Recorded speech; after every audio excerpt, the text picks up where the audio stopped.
Awali ya yote namshukuru Mwenyezi Mungu kwa kuweza kushiriki katika kongamano hili la kitaaluma, kumwakilisha mkuu wa mkoa wa Arusha Mheshimiwa Amos Gabriel Makalla, ambapo wenzetu Chuo Kikuu Huria cha Tanzania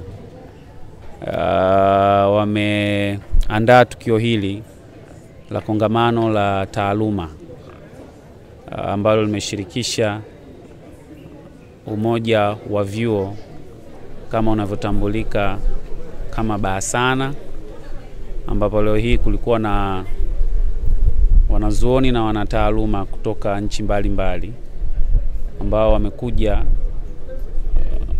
katika mkoa wetu huu wa Arusha katika tukio ambalo limeandaliwa na chuo chetu kikuu Huria kuja kujadili mambo mbalimbali yanayohusiana na taaluma. Na kwa mujibu wa taarifa zilizopo, hili ni kongamano la pili la kitaaluma kwa Afrika. Sisi kama Watanzania tumepata fursa na wasaa wa kuwakutanisha wanazuoni na wanataaluma mbalimbali kuja nchini kwetu kukaa kujadili masuala mbalimbali ya kitaalamu ambayo yanahusu kwanza bara letu la Afrika, lakini dunia kiujumla. Hivyo nichukue nafasi hii kuwakaribisha washiriki wote ambao wametoka nje ya Tanzania, lakini pia washiriki wote ambao wametoka nje ya mkoa wa Arusha. Tupo hapa Arusha kwa ajili ya kushiriki katika kongamano la kitaaluma, kongamano la pili la jumuiya inayofahamika kwa jina la Bahasana. Mwanzo mkutano huu katika bara la Afrika umefanyika Nigeria mwaka 2023. Leo hii 2025 unafanyika hapa Tanzania.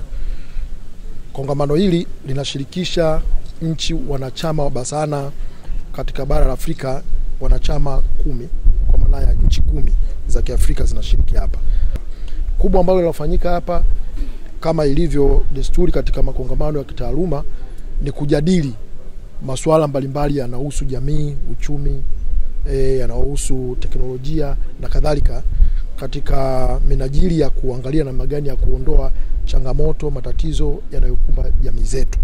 Na wanazuoni, wanataaluma mbalimbali watapata fursa ya kuweza kuwasilisha tafiti mbalimbali ambazo wamezifanya katika maeneo yao ya ubobezi katika taaluma, na hiyo inatusaidia kuweza kuona kwamba hata kama taaluma ama utafiti fulani umefanyika katika bara jingine ama katika nchi nyingine, kuna uwezekano wa kuweza kujua kwamba changamoto hii katika upande fulani imeshughulikiwa namna gani, na kuona kama suluhisho hilo hilo linaweza likatumika hapa katika nchi yetu na kwa kufanywa adjustment kiasi gani ili liweze kuendana na mazingira yetu. Kwa hiyo na tunashukuru mgeni rasmi ametufungulia mkutano huu vizuri, na washiriki katika hii awamu ya kwanza wameshiriki vizuri.